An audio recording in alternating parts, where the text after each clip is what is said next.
छोटे शहर में सांभा नामक मूर्तिकार रहता था। सांभा की कला का नाम दूर दूर तक फैला था।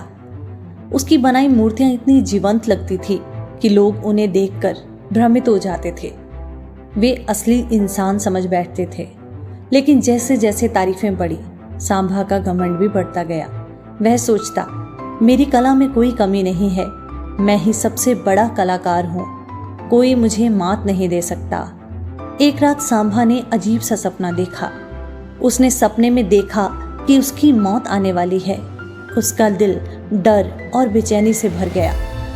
उसने जागकर सोचा, अगर मेरा अंत अब आया तो मेरी कला और नाम को अमर कैसे करूं? फिर उसने जल्दी जल्दी अपने जैसी 9 मूर्तियां बनाई।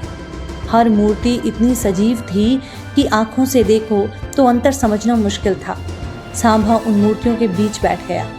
वह सोच रहा था, अब अगर यमदूत आए तो असली पहचान नहीं पाएगा, मेरी कला और नाम अमर रहेंगे। कुछ देर बाद यमदूत आया। उसने चारों ओर देखा और तुरंत भ्रमित हो गया। मूर्तियां इतनी वास्तविक थीं कि यमदूत समझ ही नहीं पाया कि असली इंसान कौन है। यमदूत ने धीरे धीरे मूर्तियों की जांच शुरू की। उसने देखा कि कुछ आकार, कुछ कोण और नजाकत थोड़ी असामान्य है।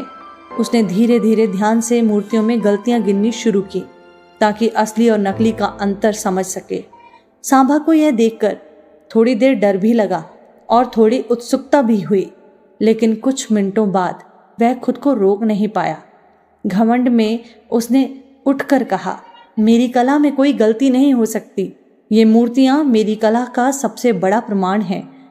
यमदूत ने शांत स्वर में मुस्कुराते हुए कहा, बस यही गलती तुमने की सांभा, तुम्हारा घमंड ही तुम्हें गिरा गया। मूर्तियां खुद नहीं बोल सकती, लेकिन तुम्हारा अहंकार उन्हें असली से अलग कर देता है। सांभा ने तब समझा कि कितनी भी महारत क्यों ना हो, अगर घमंड हो तो इंसान हमेशा हार जाता है। ये कहानी हमें सिखाती है कि चाहे इंसान किसी भी क्षेत्र में कितना भी कुशल और प्रतिभाशाली क्यों ना हो, अगर वह अपने कौशल और उपलब्धियों पर घमंड करने लगे तो उसकी असली ताकत खो जाती है। असली महारत वही होती है जिसमें नम्रता, समझदारी और दूसरों के अनुभवों को शामिल किया जाए। घमंड न केवल इंसान के निर्णयों को प्रभावित करता है, बल्कि उसे अपने ही प्रयासों और उपलब्धियों से दूर कर देता है।